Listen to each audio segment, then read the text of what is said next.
The haunting wail of a distant coyote pierced the dawn as Zoe Gallagher stared at the stains spreading across the wooden floor of her small homestead cabin. Blood. Not hers, but that of the stranger who'd stumbled onto her property last night with a bullet in his shoulder and desperation in his eyes. Spring of 1878 had brought nothing but trouble to Silver Creek, Wyoming territory, and now Zoe had a wounded man to deal with on top of everything else. "You should have let me bleed out," the man muttered from the cot she'd fashioned in the corner. "They'll be looking for me." Zoe wrung out a cloth in cool water. "I don't let men die on my land, mister, not even stubborn ones who won't tell me their names." His fever-bright eyes followed her as she approached. Clay Lawson." She pressed the cloth to his forehead. "Well, Mr. Lawson, whoever put that bullet in you will have to wait their turn. I've got enough problems without adding murder to my conscience." What Zoe didn't say was how those problems had mounted since her father's death 3 months ago. The homestead was failing, the town had turned against her, and tomorrow she would face the congregation of Silver Creek's only church for the first time since the rumors started. Clay's fingers unexpectedly caught her wrist. "What kind of problems make a woman look as haunted as you?" Zoe pulled away. "The kind that are none of your business, Mr. Lawson." She couldn't tell this stranger how the whispers had started after she'd been seen speaking too long with the married blacksmith, or how the blacksmith's wife had twisted an innocent conversation about horseshoes into something sordid. She couldn't explain that in a town this small, a woman alone was either pitied or condemned, and Silver Creek had chosen the latter for Zoe Gallagher. "Get some rest," she said firmly. "By tomorrow you'll either be well enough to leave or dead. Either way, I've got somewhere to be." Clay's eyes, startlingly blue against his tanned face, searched hers. "Church," he guessed, spotting the worn Bible on her side table. "Sunday tomorrow." "Yes," Zoe answered, turning away. "Church." What she didn't tell him was that she was going to face her accusers, to hold her head high despite the shame they wanted her to feel. Her father had taught her that much before consumption took him. Dignity couldn't be stolen, only surrendered. As dawn broke fully across the Wyoming landscape, Zoe wondered if she would still believe that by sundown tomorrow. The morning light filtered through the worn curtains, casting Clay's face in a golden hue as he studied the woman who'd saved his life. He'd been tracking a gang of cattle rustlers when they'd spotted him and put a bullet in his shoulder. Pure luck had led him to this isolated cabin where this fierce, guarded woman had taken him in despite clearly carrying burdens of her own. He watched as she moved efficiently around the small cabin, her honey blonde hair escaping its practical braid, her movements betraying a grace that seemed at odds with the calluses on her hands. She was beautiful in a way that had nothing to do with the fashionable women he'd seen in Denver or Cheyenne. Hers was a beauty forged by resilience.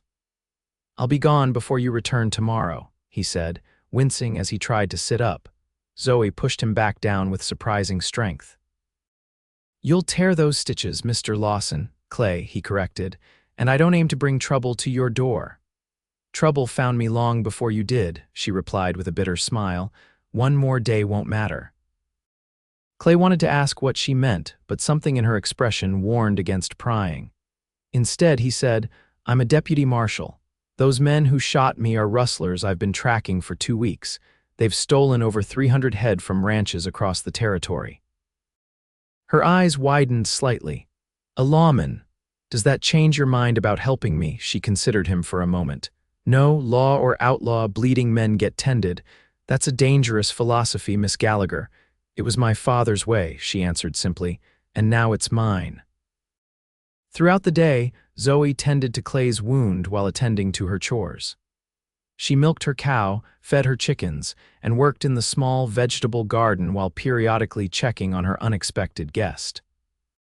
Clay drifted in and out of sleep, but his fever seemed to be breaking and the wound showed no signs of infection.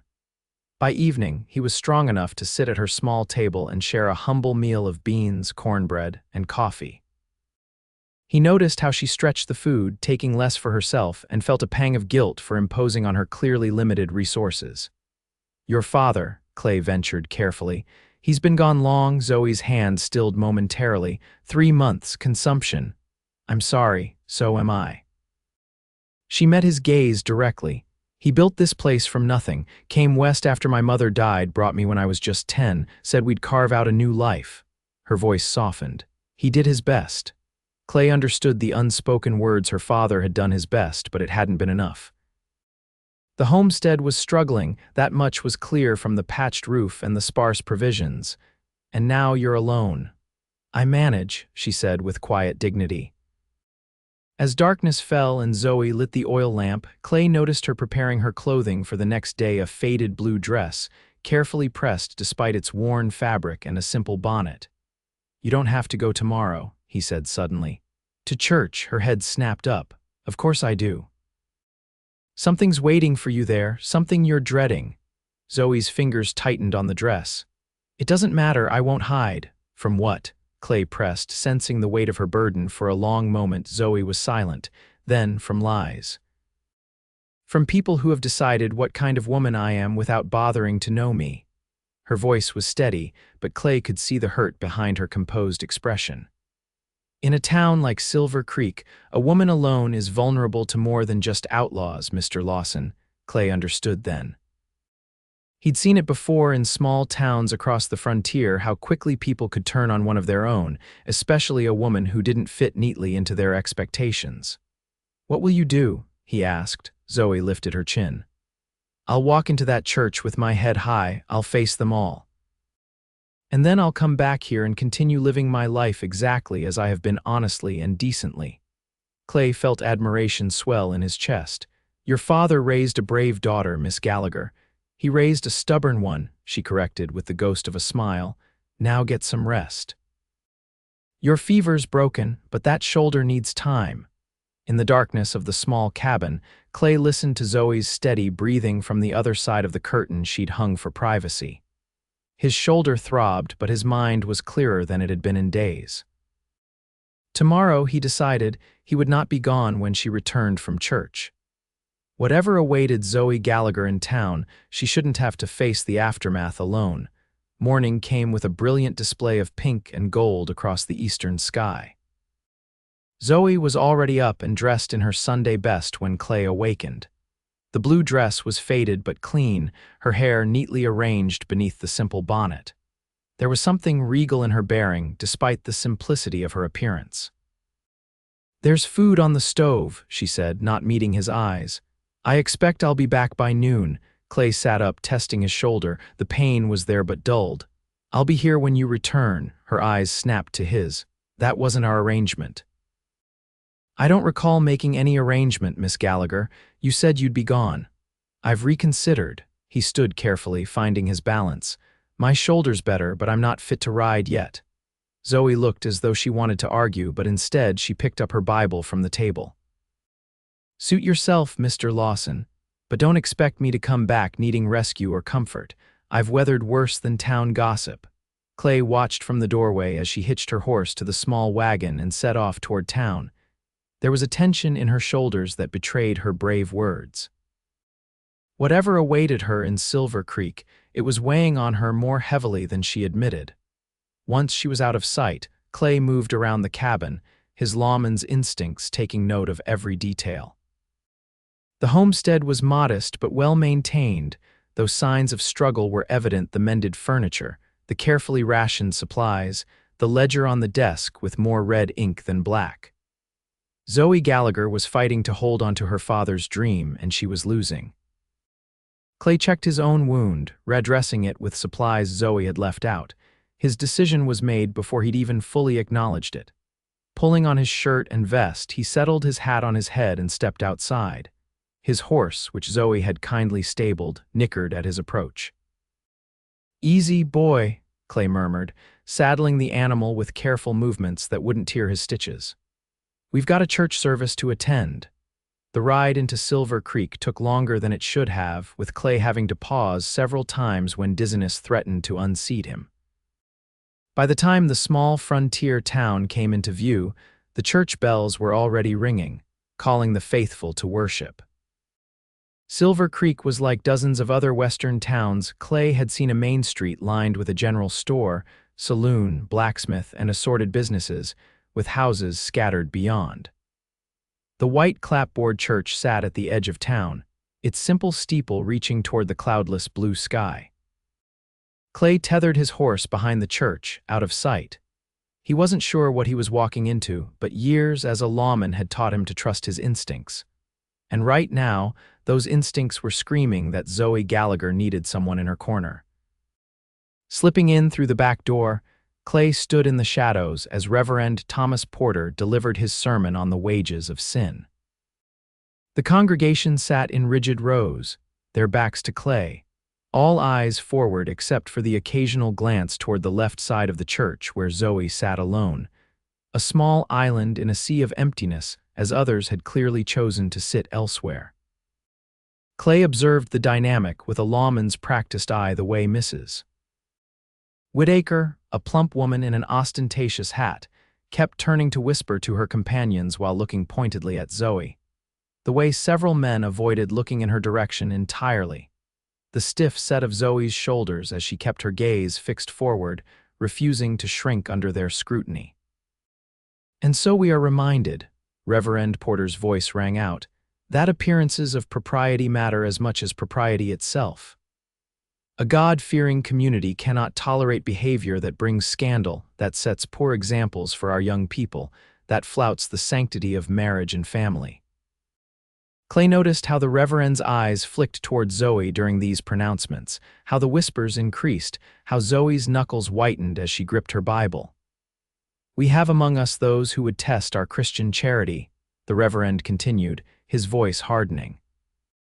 "Those who, having lost the guidance of a father, seem to have lost their moral compass as well." A muscle twitched in Zoe's jaw, but she remained still, her face a mask of composure. It is our duty, as a Christian community, to identify such behavior and to correct it, to guide the wayward back to righteousness.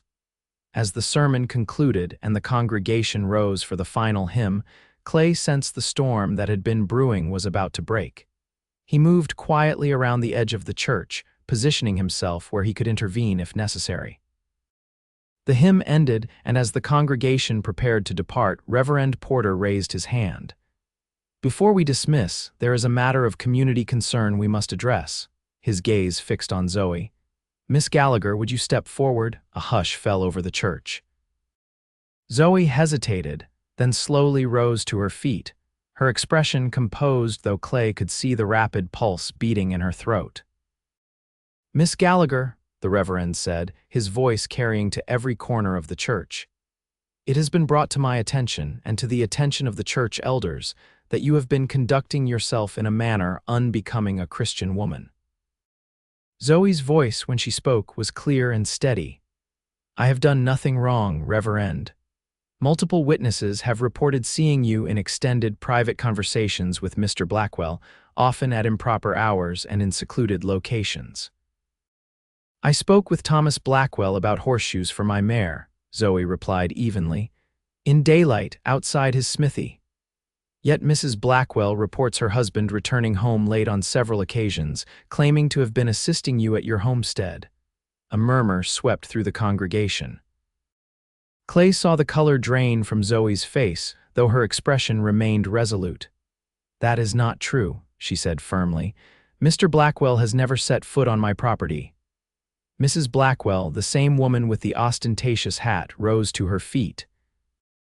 "Are you calling my husband a liar, Miss Gallagher, or me?" "I am stating facts, Mrs. Blackwell. Whatever your husband told you about his whereabouts, it did not involve me." The Reverend cleared his throat. "There is also the matter of your continued solitary living arrangement, Miss Gallagher. It has been 3 months since your father's passing. Propriety dictates that a young woman should not live alone without family or proper supervision." "My father's homestead is my home and my livelihood," Zoe answered, a note of anger finally creeping into her voice. "Would you have me abandon it? Or perhaps marry the first man who offers, simply to satisfy the town's sense of propriety?" "Mind your tone, Miss Gallagher," the Reverend warned. This attitude only confirms what many have observed, that without proper guidance you have become rebellious and morally compromised. Mrs.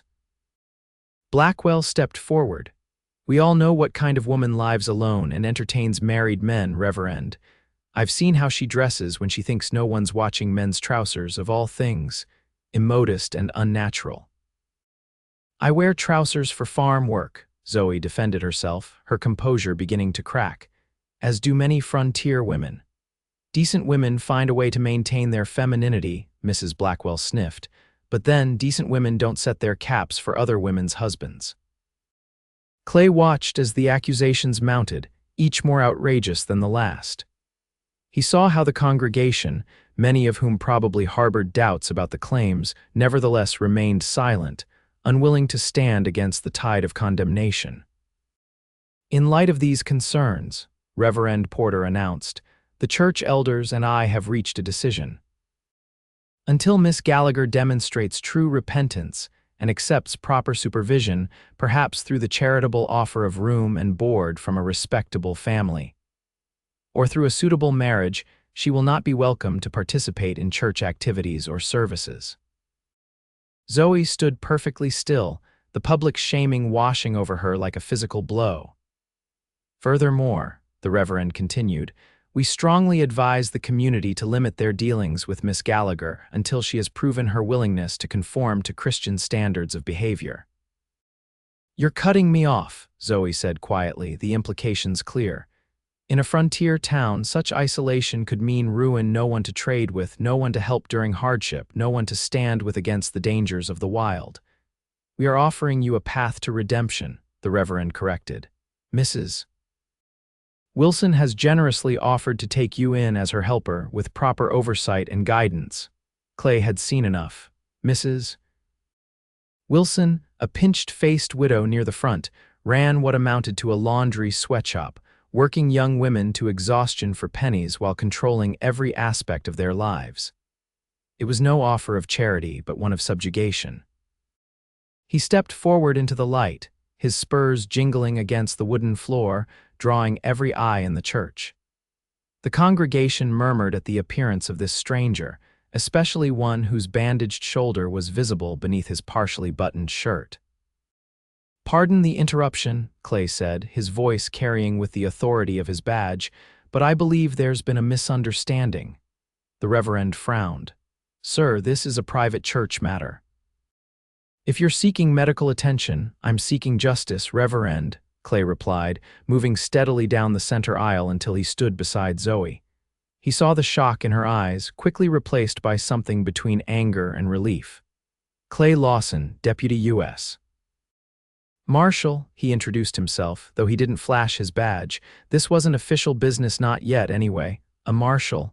The Reverend's tone changed immediately. We weren't aware we had law enforcement visiting our town. How can we assist you? Clay looked at Zoe, then addressed the congregation. I couldn't help overhearing your concerns about Miss Gallagher living alone. I'd like to clear up any confusion. He turned to face Zoe fully, taking her hand in his. She's not alone, she's mine. Before God and this assembly, I claim her as my wife. A collective gasp swept through the church. Zoe's eyes widened, but to her credit, she didn't snatch her hand away or contradict him. Your wife, the Reverend stammered. Miss Gallagher is married. We were wed in Cheyenne 3 months ago, shortly after her father passed, Clay improvised smoothly. My duties as a marshal have kept me on the trail, which is why you haven't seen me. I've been pursuing a dangerous gang of rustlers. But she never mentioned, Mrs. Blackwell began. My wife is a private person, Clay interrupted, squeezing Zoe's hand in warning when she opened her mouth to speak. And she knows my work makes me a target. We decided it was safer if she didn't advertise our connection while I was away. The Reverend looked bewildered. This is most unexpected. I'd think you'd be relieved, Reverend, Clay said with a pointed look, knowing that a member of your flock hasn't been living in sin after all, but rather enduring the hardships of a lawman's wife with dignity and discretion. Zoe finally found her voice. I apologize for the confusion my silence has caused. She looked up at Clay with an expression he couldn't quite read. My husband is right. We felt it was safer this way. Mrs. Blackwell wasn't so easily convinced. "Where's your wedding ring, then? I've never seen you wear one." Clay didn't miss a beat. "The same reason I asked her not to speak of me, a gold band marks her as having something valuable, something worth taking. Out here, that's dangerous for a woman alone. And you expect us to simply take your word for this?" The Reverend asked, though his initial righteousness was clearly deflating. "You were ready to condemn her on far less," Clay pointed out. "But if you need proof, I'd be happy to show you our marriage certificate once I retrieve it from the saddlebags on my horse outside." It was a bluff, but one Clay was confident no one would call. The mere presence of a U.S. Marshal changed the dynamic completely. These weren't hardened criminals he was facing, just small-town people caught up in their own self-importance and prejudices.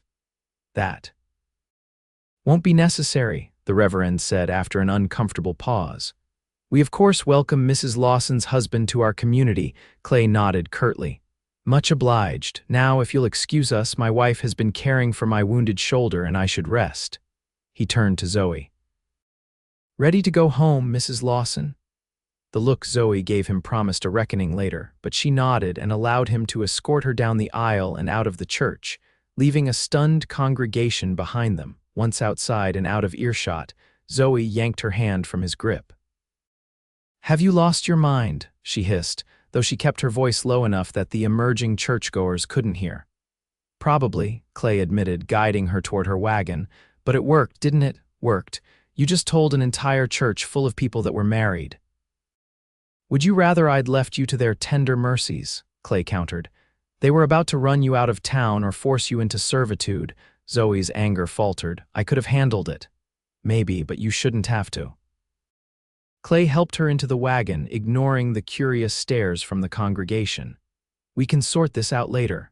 Right now, let's get back to your homestead before I fall off my horse. That performance took more out of me than I expected." Zoe glanced at his shoulder with sudden concern.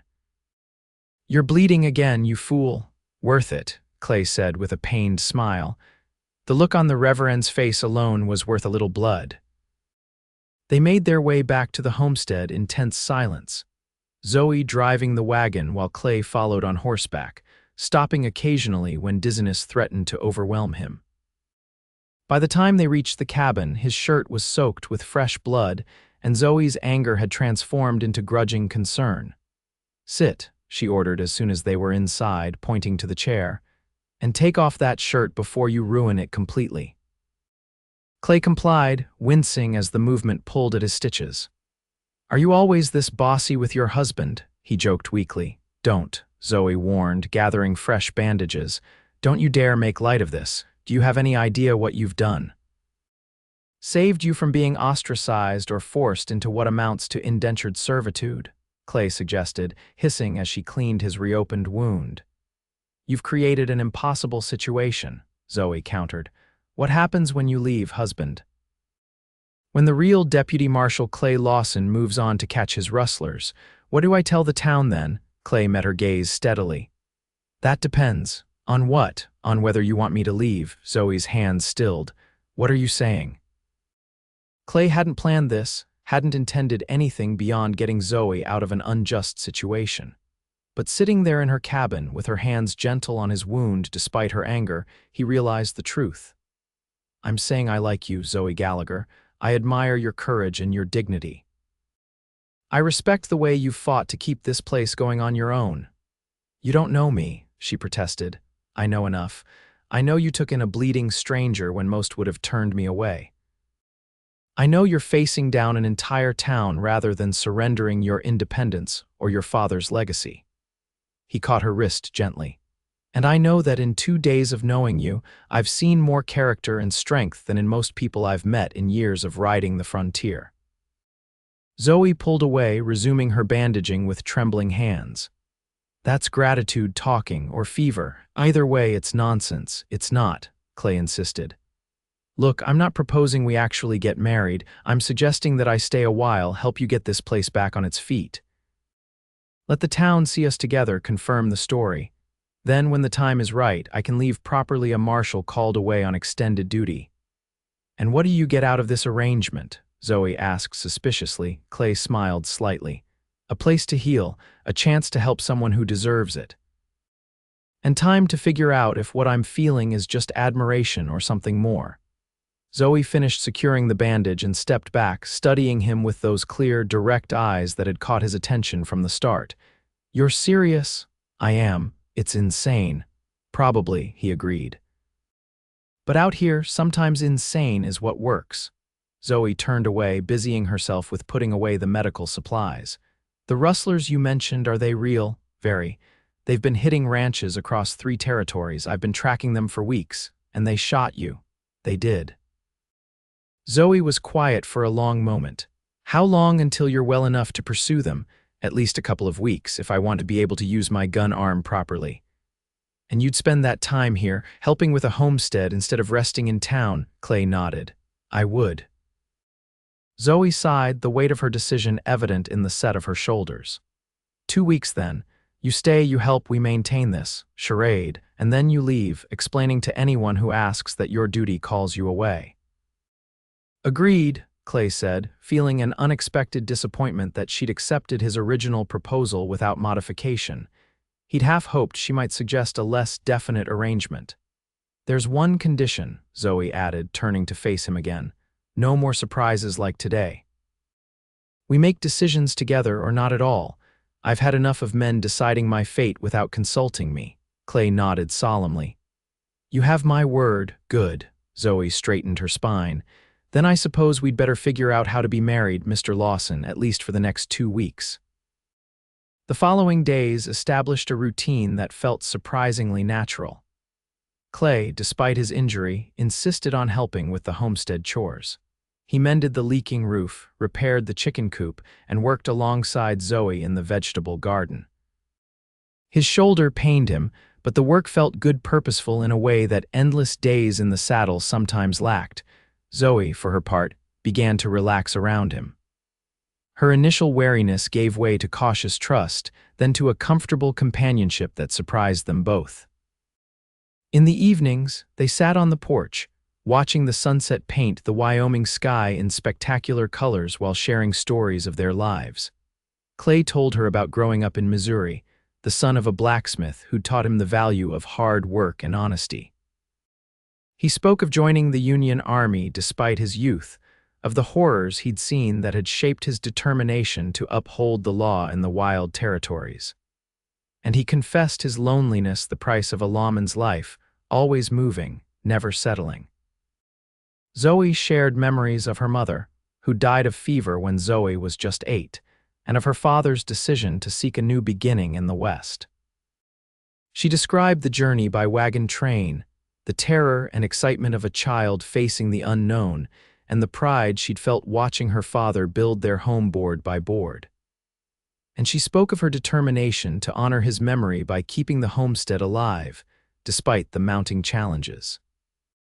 "He believed in this land," she told Clay one evening as they sat side by side on the porch steps, a respectful distance between them despite their supposed marital status.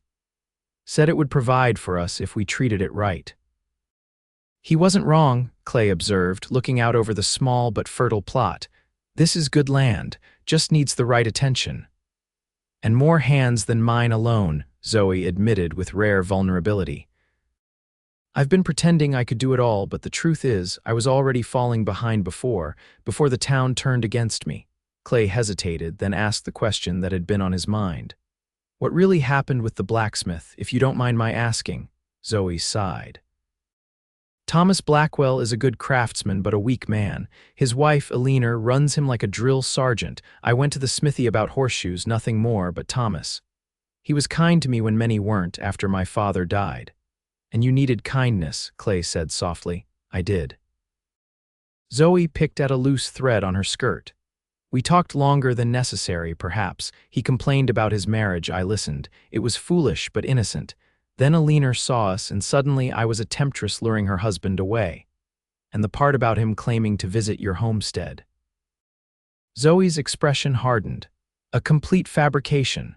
Either Eleanor invented it to explain his absences or Thomas lied to cover his tracks. Either way, it destroyed what little standing I had in town. Where was he really going, I wonder? The saloon, most likely." Or perhaps Widow Jenkins' place on the edge of town. There have been rumors about them for years, but Alina prefers to blame others. Clay nodded thoughtfully. Small towns run on secrets and gossip, always easier to condemn the outsider than face the rot within. And I'm definitely the outsider, Zoe agreed. My father was respected but never truly accepted, too educated, too Eastern for some tastes, and I'm his daughter through and through. You should be proud of that, Clay said firmly. I am, she met his gaze in the fading light. Thank you, by the way, for what you did at the church. It was presumptuous and complicated and possibly the kindest thing anyone's done for me in years. Clay felt warmth spread through his chest at her words. You're welcome. Their conversation was interrupted by the distant sound of hoofbeats. Both tensed, Clay's hand automatically moving to the gun at his hip despite his injured shoulder. Expecting visitors? He asked quietly. Zoe shook her head. Not since my father died. The rider came into view as the last light faded. Sheriff Bill Turner from Silver Creek, his badge glinting in the twilight. He reined in his horse at the edge of the yard and tipped his hat. Evening, Miss Gallagher, or should I say Mrs. Lawson? Clay stood, positioning himself slightly in front of Zoe. Sheriff, what brings you out this way? Sheriff Turner dismounted, eyeing Clay with professional interest. Curiosity, mostly. We don't get many U.S. marshals in these parts, especially ones who happen to be secretly married to one of our townsfolk. Nothing secret about it, Clay replied evenly, just private. Mind if I see some identification, professional courtesy? Clay had expected this. He reached slowly into his vest and produced his badge and papers. Of course. The sheriff examined them carefully, then handed them back with a nod. Seems in order. You really chasing the Hardin gang? I am. They've stolen over 300 head across Wyoming and Montana territories. Shot me when I got too close. Nasty bunch, the sheriff agreed. Killed a rancher up near Casper last month. I heard, Clay said grimly. I plan to bring them in once my shoulder heals. Sheriff Turner's gaze shifted to Zoe. And your marriage, that's legitimate too, I suppose. Before Clay could answer, Zoe stepped forward. Would you like to come in for coffee, Sheriff? It's getting chilly out here. The sheriff hesitated, then nodded. Much obliged, madam.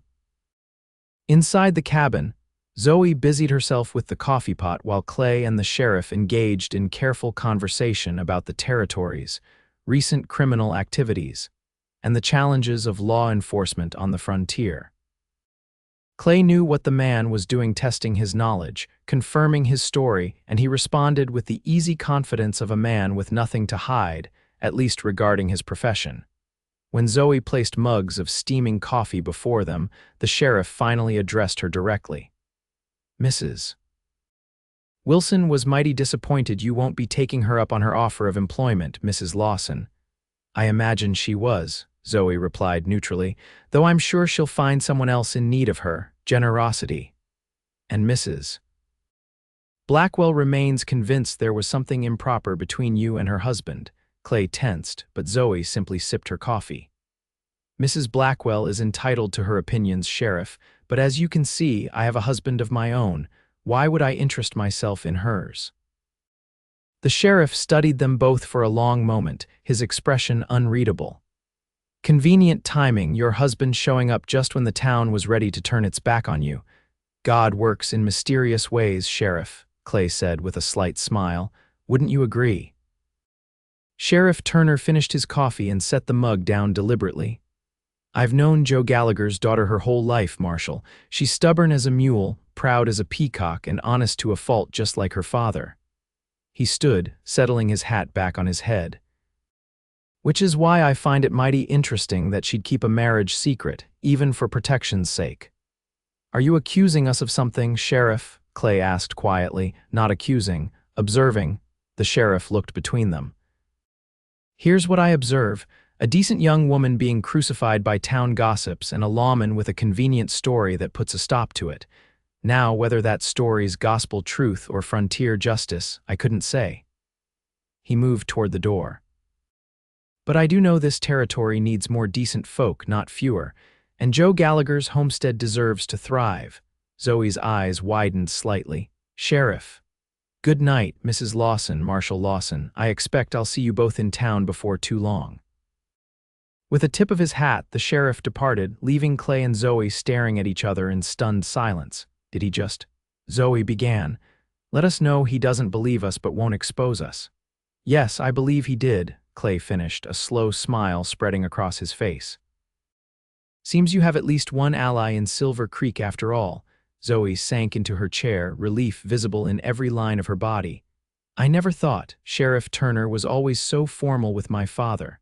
Respect doesn't always look like friendship, Clay observed. Sometimes it's quieter than that. That night, as had become their arrangement, Clay slept on a pallet near the fireplace while Zoe took the small bedroom that had been hers since childhood. But as he listened to the night sounds of the prairie through the open window, Clay found himself thinking about the sheriff's words and the look in Zoe's eyes when she'd thanked him. 2 more weeks, he reminded himself. 2 weeks to help get this place in order, to heal his shoulder, and to figure out why the thought of riding away from Zoe Gallagher's homestead felt increasingly like riding away from something precious. The next morning brought unexpected visitors, Reverend Porter and his wife, arriving in their Sunday buggy despite it being Tuesday. Clay and Zoe, who had been working together to repair the chicken coop, exchanged wary glances before setting down their tools to greet the newcomers. Reverend Mrs. Porter, Zoe called, brushing dust from her skirt. What a surprise! Mrs. Lawson, the Reverend acknowledged, his discomfort evident as he helped his wife from the buggy. Marshal, we hope we're not intruding. Not at all, Clay responded smoothly, placing a proprietary hand at the small of Zoe's back. Just tending to the homestead. Mrs. Porter, a thin woman with kind eyes that contrasted with her husband's severe countenance, held out a covered basket. We've brought some preserves and fresh bread. A belated wedding gift, you might say. Zoe accepted the basket with genuine surprise. That's very thoughtful. Would you care to come in for tea? The Reverend seemed about to refuse, but his wife answered first. We'd be delighted, wouldn't we, Thomas? Inside the cabin, an awkward silence reigned as Zoe prepared tea and arranged some of Mrs. Porter's bread on a plate. Clay noted how the Reverend's eyes took in every detail of the small home, from the single bed visible through the half-open bedroom door to the masculine and feminine belongings intermingled throughout the space. Your homestead looks well kept, Mrs. Lawson, Mrs. Porter commented. It must be a comfort having your husband home to help with the heavier work. It is, Zoe agreed, casting a glance at Clay, though I managed before. Yes, quite admirably, Mrs. Porter said with a pointed look at her husband. I always told Thomas that Joe Gallagher raised a capable daughter. The Reverend cleared his throat. Indeed, which brings me to the purpose of our visit. He straightened in his chair. I owe you an apology, Mrs. Lawson. The church's treatment of you on Sunday was overzealous. Zoe's hands stilled on the teapot. Overzealous, what my husband means, Mrs. Porter interjected, is that we acted hastily based on gossip rather than facts. It was unchristian and unjust. Clay watched Zoe carefully, seeing the conflict in her expression, the desire to accept the apology warring with the memory of the public humiliation. I appreciate that, Mrs. Porter, Zoe finally said. Though I wonder if I would be receiving this apology had my husband not appeared. The Reverend had the grace to look ashamed. Perhaps not so promptly, but the truth has a way of revealing itself eventually. The truth, Clay echoed, unable to keep a slight edge from his voice. That's an interesting concept, Reverend. In my experience, people often choose the version of truth that's most comfortable for them. A fair observation, Marshal, the Reverend conceded. And one that applies to us all, I suspect. His gaze moved between Clay and Zoe thoughtfully. Mrs. Porter sipped her tea. We're also here to invite you both back to church. The congregation would like to properly welcome Marshal Lawson and perhaps begin to make amends. Clay felt Zoe tense beside him. That's kind, he answered for them both, but my wife and I will need to discuss it. Of course, Mrs. Porter smiled. No pressure, just know that you're welcome. As the conversation continued, touching carefully on neutral topics like the weather and the condition of the roads, Clay observed the dynamics between the Reverend and his wife. It was clear that Mrs. Porter was the more compassionate of the pair, perhaps even the moral compass, while Reverend Porter struggled between his genuine faith and the expectations of his position. After the Porters departed, promising to spread word of their reconciliation with the Lawsons, Zoe collapsed onto a chair with a deep sigh. "That was unexpected. The apology or the scrutiny?" Clay asked, settling across from her. "Both." Zoe ran a hand through her hair, loosened from its braid during their work outside. "Did you see how he was looking for evidence, checking the bedroom, noting how we've arranged things?" Clay nodded. "He's suspicious but unwilling to directly challenge a U.S. Marshal without proof." And Mrs. Porter, she knows, Clay said with certainty. "Or at least strongly suspects, but she's chosen to support us anyway." Zoe looked troubled. "This deception is spreading, Clay. First the sheriff, now the Reverend's wife. How many people will be complicit in our lie before it's over?" Clay reached across the table to take her hand. "It's not just a lie, Zoe, it's protection, for you and for your father's legacy." "Is it?" she challenged. "Or is it just delaying the inevitable, what happens when you leave and I'm alone again, only now with a fictional missing husband?" The question hung between them, one Clay had been avoiding in his own thoughts. What would happen to Zoe when he rode out? The town might temporarily accept her as a marshal's wife, left behind while he pursued his duties, but eventually they would expect him to return or for her to join him.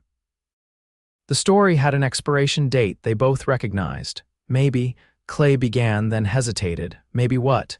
Maybe it doesn't have to be fictional. The words surprised him almost as much as they clearly surprised her. Maybe in 2 weeks we could make it real. Zoe stared at him, color rising in her cheeks. "That's absurd. We barely know each other." "We know the important things," Clay argued, warming to the idea even as he spoke it aloud for the first time. "We know about honor and hard work. We know about loss and perseverance. We've seen each other at our most vulnerable." He squeezed her hand. "I'm not saying we're in love, Zoe. I'm saying we could be given time, and meanwhile we'd be building something worthwhile together." Zoe pulled her hand away, rising to pace the small room. "This isn't some dime novel, Clay.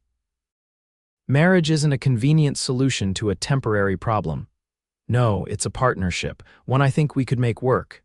He stood too, but kept his distance, recognizing her need for space. "I'm not asking for an answer now, just think about it, about what we might accomplish together." Zoe paused by the window, looking out at the homestead, the fields that needed tending, the outbuildings that needed repair, the future that hung in precarious balance. "And what about your work? You're a marshal. That means traveling, danger, long absences." "I've been considering a change," Clay admitted. "The Hardin gang is my last assignment. I plan to request a position as a territorial lawman after that, something more settled."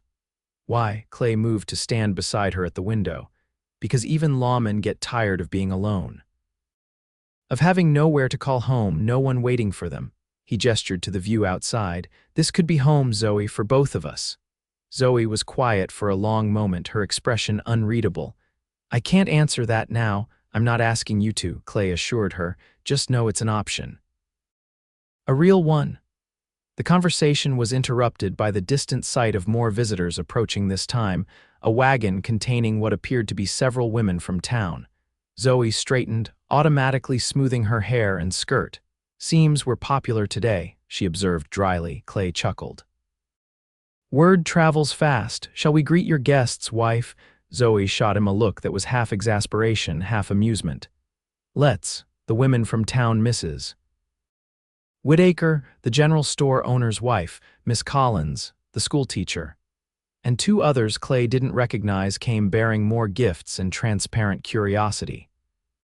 Their conversation was stilted at first, full of careful apologies and explanations, but gradually relaxed as Zoe's natural grace and Clay's charm put them at ease.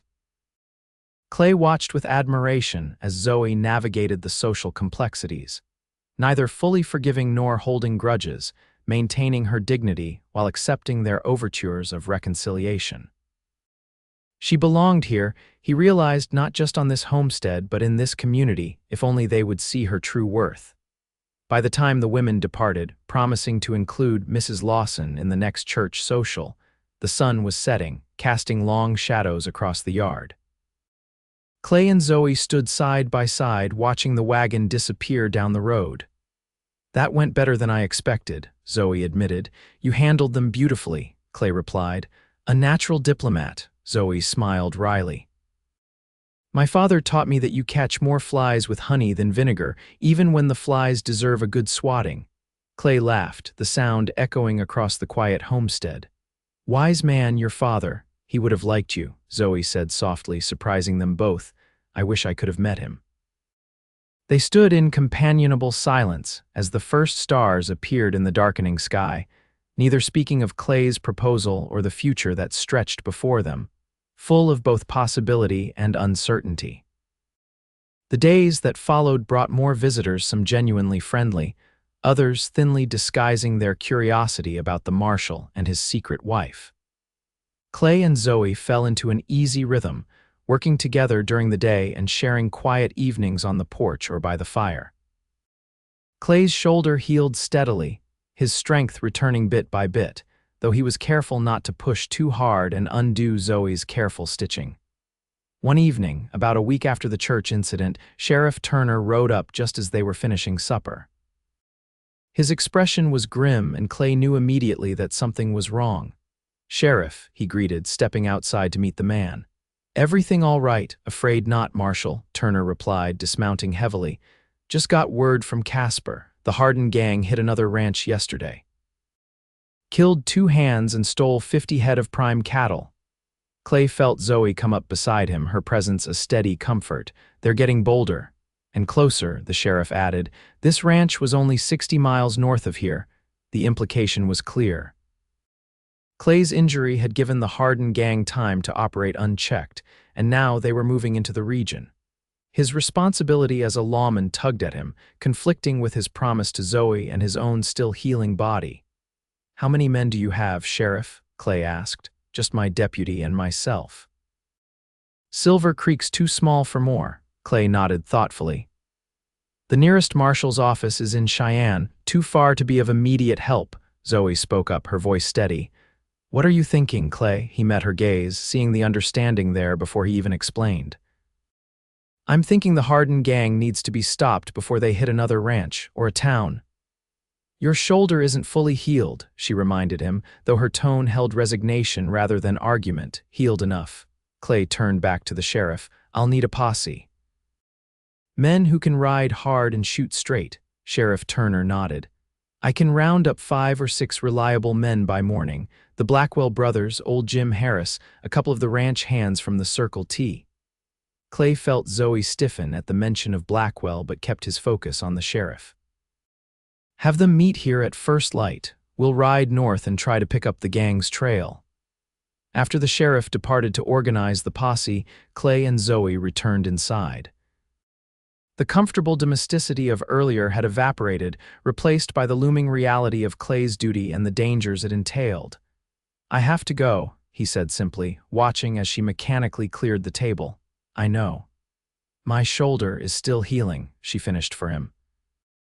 "But you can use your arm well enough to shoot, and the Hardins won't wait for you to be completely recovered." Clay marveled at her practicality, her lack of dramatic protests or tears. "I'll be back as soon as I can." Zoe finally looked at him, her eyes reflecting the lamplight. "Will you? Or is this where our arrangement ends?" The question hit him like a physical blow. "Is that what you want, what I want?" Zoe set down the plates with deliberate care. "What I want is irrelevant to your duty." "Not to me," Clay insisted, closing the distance between them. "Zoe, I meant what I said before, about staying, about us." She held his gaze, searching for something in his expression. "You hardly know me." "I know enough," he repeated his earlier words. "I know I want to come back to you, to this place. Not because of any promise or arrangement, but because in 1 week it started to feel more like home than anywhere I've been in years." Zoe's composure wavered, vulnerability breaking through her practical exterior. "And if you don't come back, if the Hardin's bullets find better aim this time?" Clay reached for her hand, relief washing through him when she didn't pull away. "Then at least I'll have had this week, At least I'll have known what it feels like to belong somewhere with someone. Before he could second-guess himself, Clay leaned forward and kissed her gently at first, then with growing intensity as she responded, her free hand coming up to rest against his chest, above his heart. It was their first kiss, technically a liberty he had no right to take, but it felt as natural as breathing. When they parted, Zoe's eyes remained closed for a moment, her lips slightly parted. "That wasn't part of our arrangement," she murmured when she finally looked at him. "No," Clay agreed. "That was purely selfish on my part." A small smile curved her lips. "I didn't object." "No, you didn't." Clay brushed a strand of hair from her face. "I'll come back, Zoe. If you want me to, I'll come back. I want you to," she admitted quietly. "God help me, but I do." They spent the evening preparing for his departure, Zoe packing provisions, while Clay cleaned his weapons and checked his gear. They moved around each other with the ease of long-time partners, anticipating needs, sharing space, exchanging glances laden with unspoken words. When it came time to sleep, Clay hesitated by his pallet near the fireplace. Zoe, standing in the doorway of her bedroom, seemed to wrestle with herself before speaking. "It's cold tonight," she said softly, "and you need rest before tomorrow." Clay understood the invitation in her words, but also recognized the boundaries she was maintaining. "I'll respect your honor, Zoe, tonight and always." "I know you will," she replied. "That's why I'm asking you to come in." That night they slept side by side in her narrow bed, fully clothed but sharing warmth and comfort. Clay held her against his good shoulder, breathing in the scent of her hair, memorizing the feel of her in his arms. They didn't speak of love, it was too soon. Too untested, but the connection between them was undeniable, a fragile, precious thing taking root in the harsh soil of the frontier. Dawn came too quickly. Clay dressed quietly, trying not to wake Zoe, but she was already alert, watching him with solemn eyes. "You'll be careful," she said. "It wasn't a question." "As careful as the job allows," he promised, buckling on his gun belt. She rose and helped him with his coat, her fingers lingering on the worn leather. "How long?" "A week, maybe 2. Depends on how far the gang has moved on and how difficult the trail is to follow." Zoe nodded, her practical nature reasserting itself. "I'll keep things running here." The sound of approaching horses signaled the arrival of the posse. Clay cupped Zoe's face in his hands, looking into her eyes with all the sincerity he possessed. "When I come back, we'll decide, about us, about the future, no pressure, no obligations, just truth between us."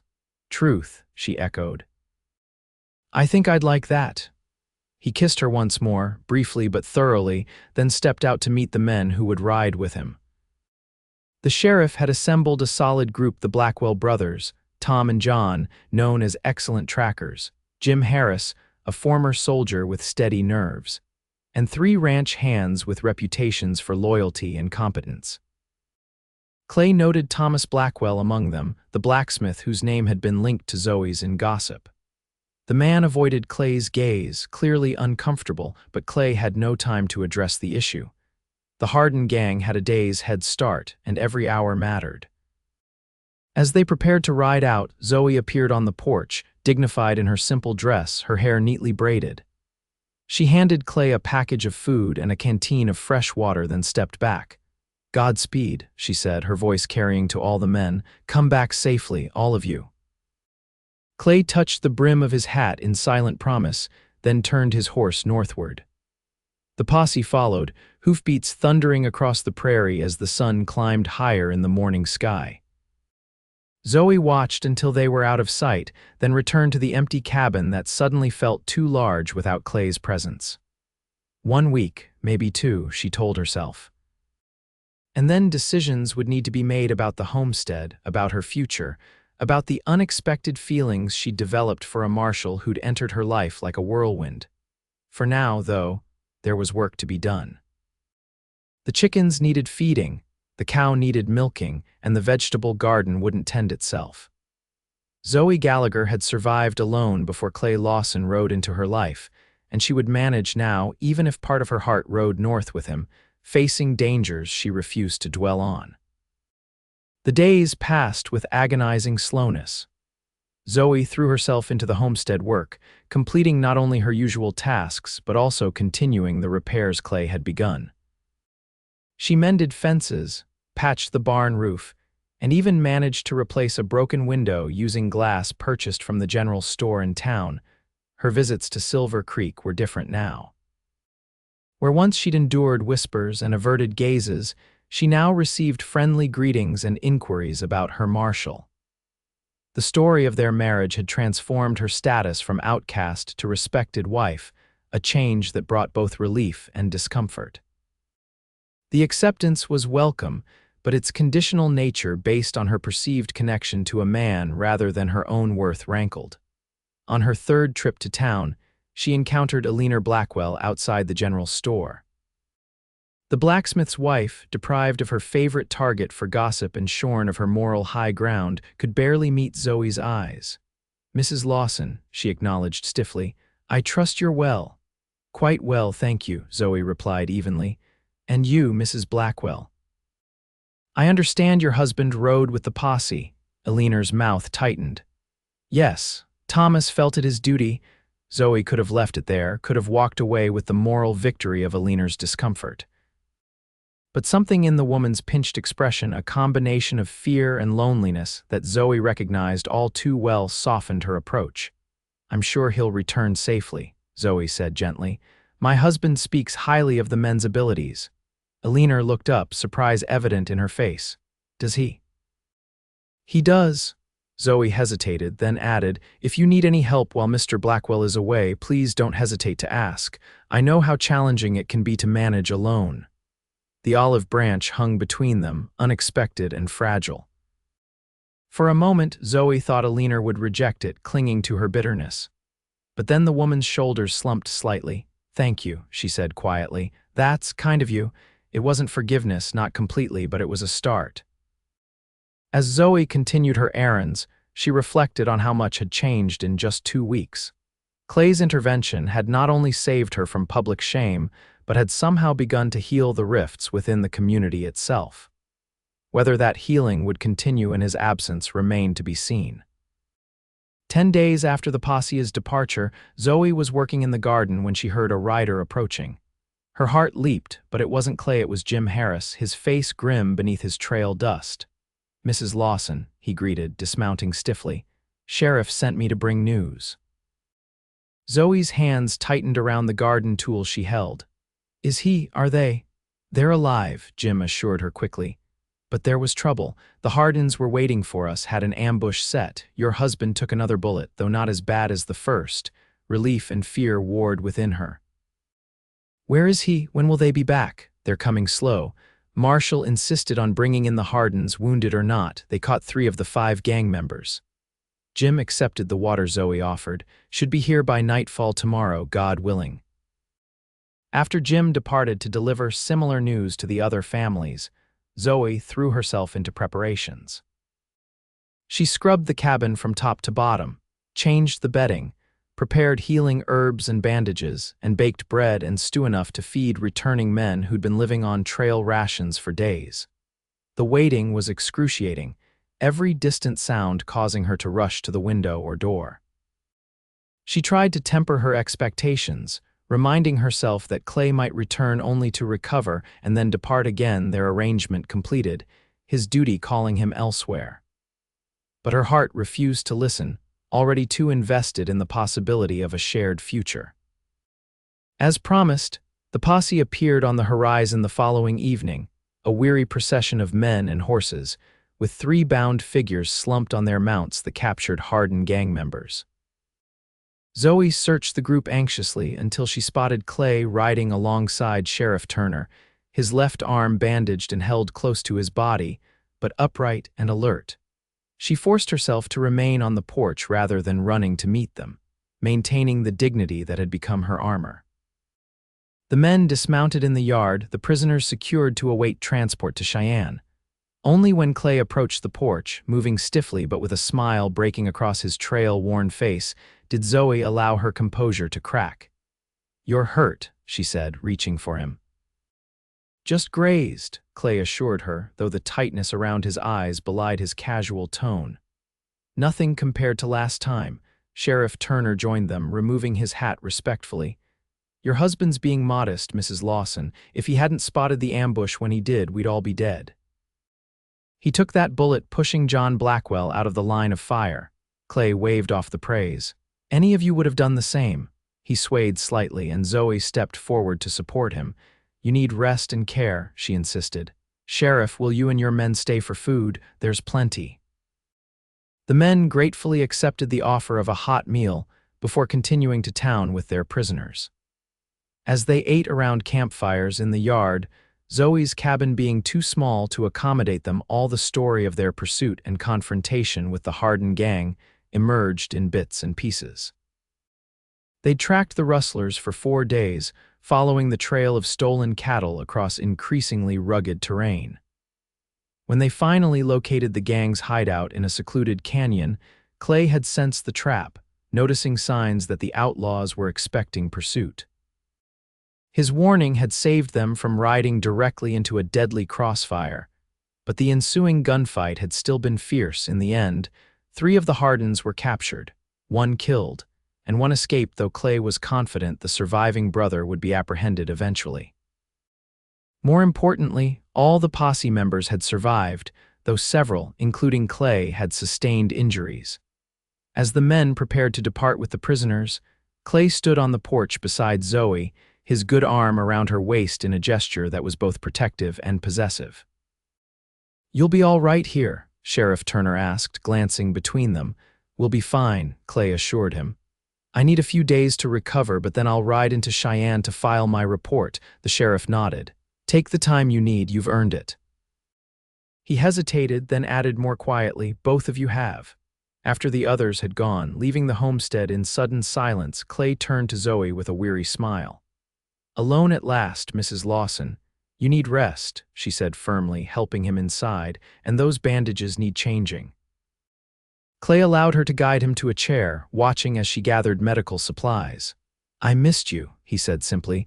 Zoe's hands stilled momentarily. "I missed you too."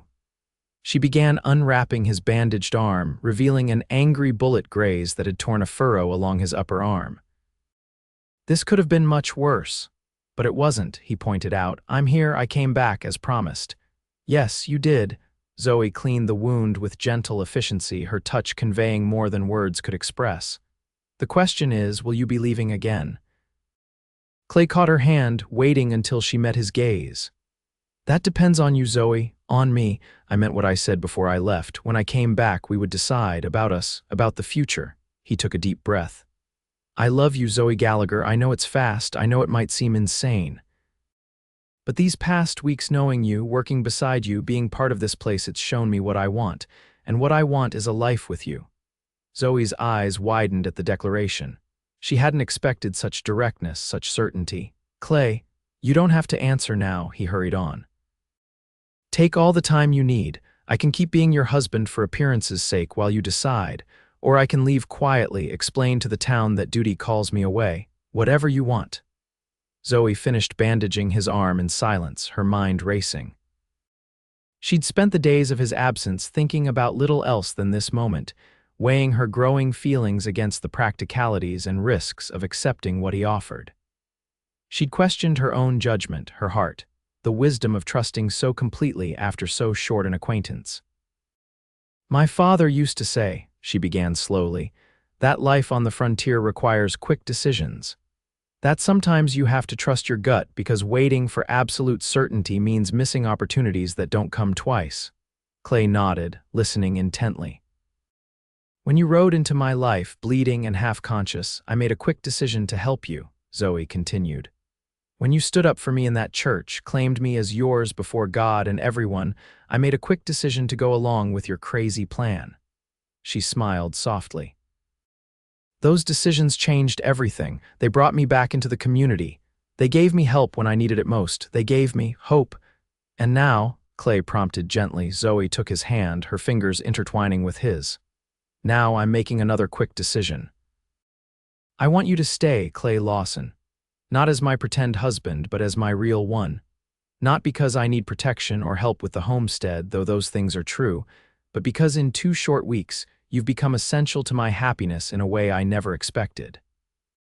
Joy spread across Clay's face, transforming his weariness into radiant warmth. "Is that a yes?" "It's a yes," Zoe confirmed, her own smile blooming.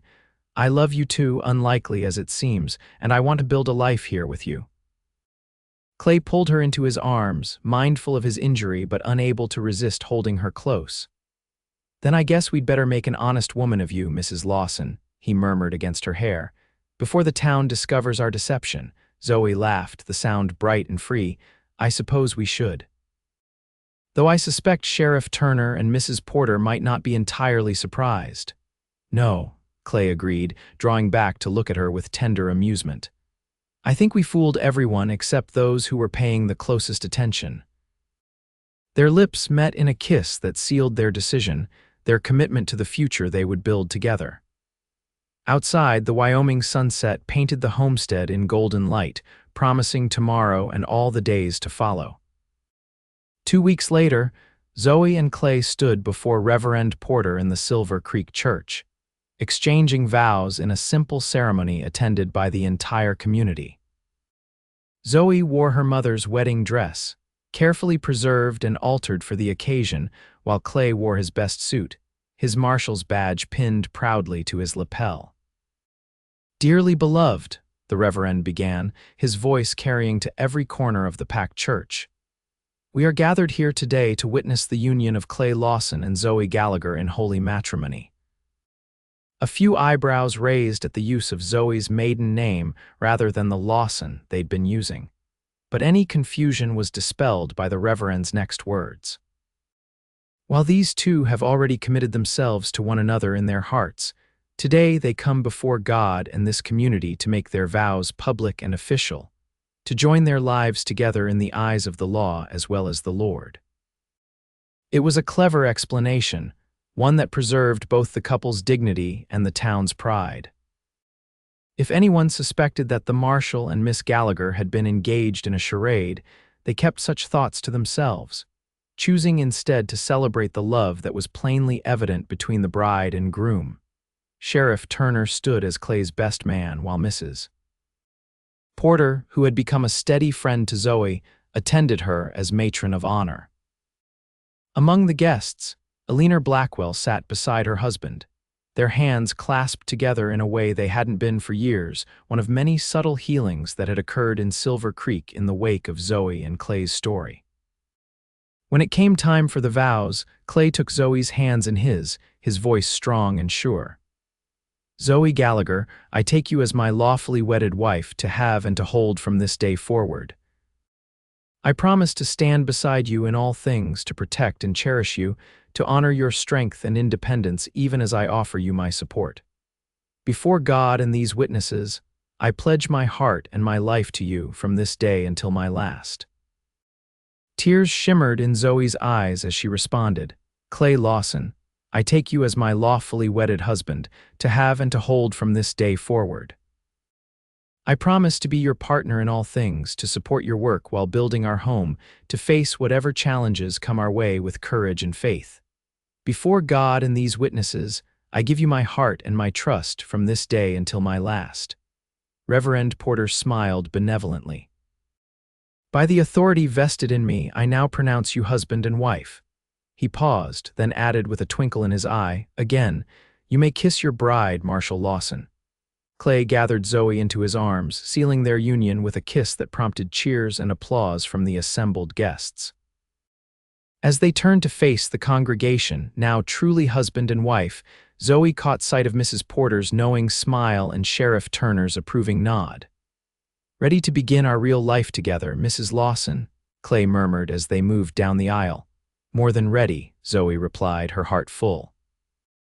"Though I must say, the rehearsal wasn't half bad."